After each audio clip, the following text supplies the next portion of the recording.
दोस्तों, भारत एक ऐसा देश है जो एक समय तक हथियारों के लिए दूसरे देशों पर ही निर्भर रहा है।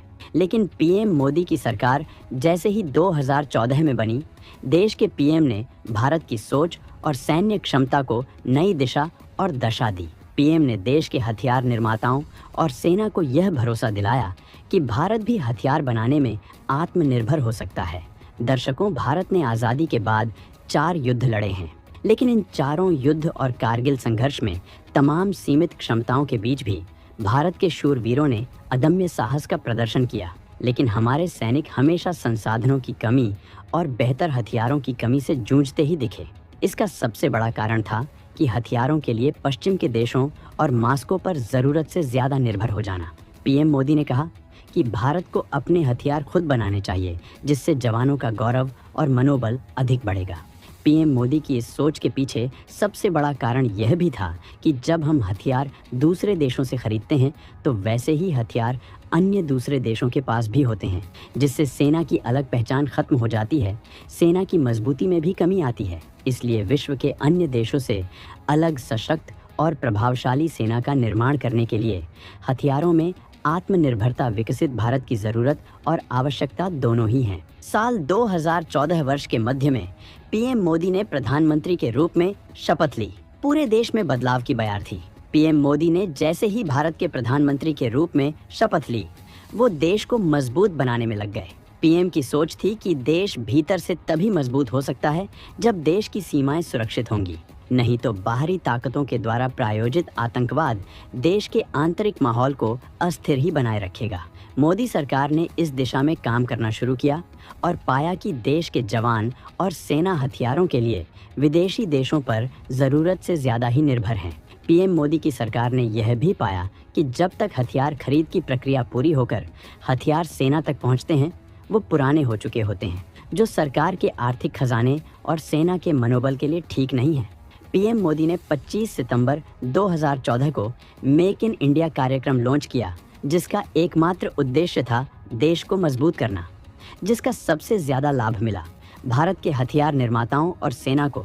एक समय था जब भारत हथियारों का सबसे बड़ा आयातक था, लेकिन अब एक दौर ऐसा भी आया है कि भारत 85 देशों को स्वदेशी हथियार और उनके पार्ट्स निर्यात करने लगा है। भारत ने जब 2016 में स्वदेशी हथियारों का निर्यात करना शुरू किया तो उसकी निर्यात वैल्यू लगभग 1521 करोड़ थी, लेकिन लगभग 5 साल में ही भारत का निर्यात लगभग 21,83,000 करोड़ का हो गया है। पीएम मोदी के 1 दशक के कार्यकाल में ही हमने देश के भीतर एक मजबूत डिफेंस इंडस्ट्री बना दी है, जो विमान, टैंक, मिसाइल, छोटे हथियार और नौसैनिक जहाज़ों के साथ ही कई सैन्य हार्डवेयर का उत्पादन करते हैं।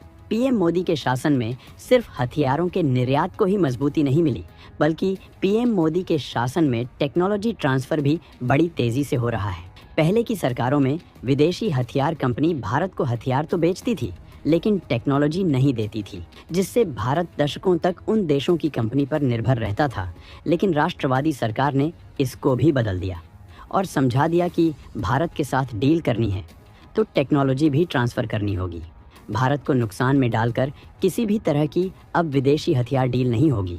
अब भारत विदेशी कंपनियों के सामने हथियारों की डील से पहले शर्त रखता है कि अब विदेशी कंपनी को भारत की स्वदेशी कंपनियों के साथ जॉइंट वेंचर करना होगा। सरकार ने यह शर्त सबके सामने रखी, फिर चाहे वो 22,000 करोड़ की लागत से 56 C295 MW ट्रांसपोर्ट विमान एयरबस की डील हो, या फिर डसॉल्ट एविएशन द्वारा भारत में राफेल लड़ाकू विमानों का निर्माण करने के लिए लिखित रूप से पेशकश हो, भारत ने सबसे तगड़ा मोल भाव किया और भारत भाग्य विधाता की नई इबारत लिख दी, जिसके बाद भारत से कहा जाने लगा कि हथियारों के क्षेत्र में भारत ने वो कीर्तिमान स्थापित कर दिया है जिससे पश्चिम के देशों के हाथ पांव फूल गए हैं।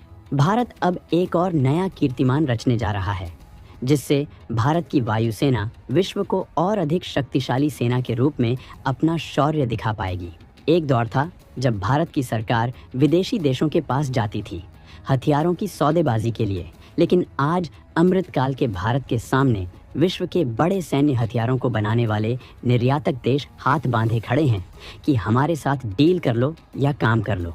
इसी कतार में नया नाम जुड़ गया है, फ्रांसीसी एयरोस्पेस इंजन निर्माता सफरान का, जो कि भारत सरकार से विनती कर रहा है कि आप हमें अपने 5वीं पीढ़ी के लड़ाकू कार्यक्रम advanced medium combat aircraft AMCA के लिए एक नया इंजन बनाने की अनुमति दें।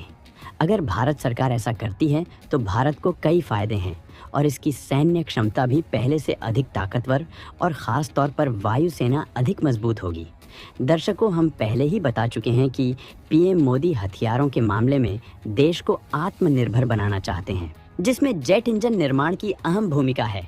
अगर भारत सरकार सफरान को अनुमति देती है तो भारत उन चुनिंदा देशों में शामिल हो जाएगा जो जेट इंजन का निर्माण कर रहे हैं। पहले अमेरिका और अब फ्रांस के साथ जेट इंजन डील से 3 बड़े फायदे होंगे। पहला, दुनिया भर में भारत का रुतबा बढ़ेगा। दूसरा, अर्थव्यवस्था का दायरा बढ़ेगा। तीसरा, चीन भी जेट इंजन के निर्माण की तैयारी में है और इस कदम से चीन को तगड़ा झटका मिलेगा तो वही पाकिस्तान भी अपने बिल में दुबक कर ही बैठा रहेगा।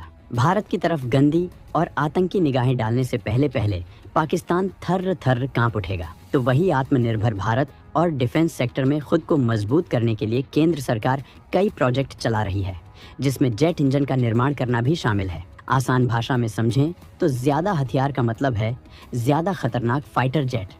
इसके लिए ज्यादा पावरफुल इंजन की जरूरत होगी, जिसके लिए भारत सफरान जैसे शीर्ष जेट इंजन निर्माता कंपनियों से बात कर रहा है। भारत के रक्षा हितों को संरक्षित करते हुए भारत बनेगा रक्षा के क्षेत्र में विश्व गुरु। भारत की हुंकार से चीन, पाकिस्तान में हाहाकार। भारत के दुश्मन हो जाए खबरदार। मेक इन इंडिया ने पकड़ी रफ्तार। तेज होगी भारत की आर्थिक रफ्तार। दर्शकों, अगर ऐसा होता है तो राफेल इंजन 2 इंजन से लैस होगा, जिससे कि भारत अमेरिका जैसे देश के बराबर खड़ा होगा, जिनके जेट बिजली की रफ्तार से भी तेज दौड़ते हैं। अगर राफेल में MCA इंजन का परीक्षण सफल होता है तो भारत के वायुसेना में अभूतपूर्व परिवर्तन होगा और यह परीक्षण भारतीय वायुसेना के लिए मील का पत्थर साबित होगा, क्योंकि इस इंजन के सफल परीक्षण के साथ ही भारत अपने भविष्य की आवश्यकताओं को पूरा कर सकता है और भारत जो नए जेट के लिए दूसरे देशों की तरफ देखता है उसमें कमी आएगी। साथ हमारे वायुसेना के विमान विषम परिस्थिति में भी दुश्मनों का सामना करने के लिए सक्षम बन पाएंगे, क्योंकि AMCA के आने से भारतीय वायुसेना के राफेल विमान की रफ्तार और तेज हो जाएगी। साथ ही साथ रडार की क्षमता के साथ ही डाटा फ्यूजन बढ़ेगा, तो वही हमारे लड़ाकू विमान पायलट के साथ ही साथ पायलट के बिना भी उड़ पाएगा, जिससे जंग में सैनिकों का नुकसान कम हो जाएगा और हमारे सैनिक लंबे समय तक देश को अपनी सेवाएं जीवित रहकर दे पाएंगे।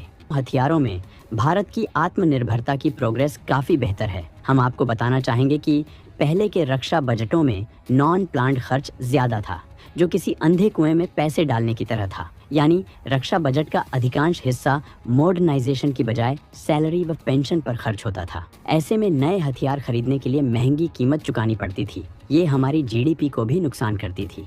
हथियारों के क्षेत्र में आत्मनिर्भर होने का सपना देश के PM नरेंद्र मोदी ने ही देखा था कि हमारा देश भी हथियारों के मामले में दूसरों पर नहीं, अपने देश पर ही निर्भर हो, जिससे देश की तरफ कोई दुश्मन आंख उठाकर भी न देख पाए। आज उसी दिशा में देश बढ़ रहा है। जो देश किसी जमाने में हथियारों का आयातक था, आज उसकी चौखट पर कई देश लाइन लगाए खड़े हैं भारत के स्वदेशी हथियारों की खरीद के लिए। यही बदलते विकसित और मजबूत भारत की शुरुआती तस्वीर है। अगर आपको वीडियो पसंद आया तो लाइक करें और चैनल को सब्सक्राइब नहीं किया है तो बेल आइकन दबाएं।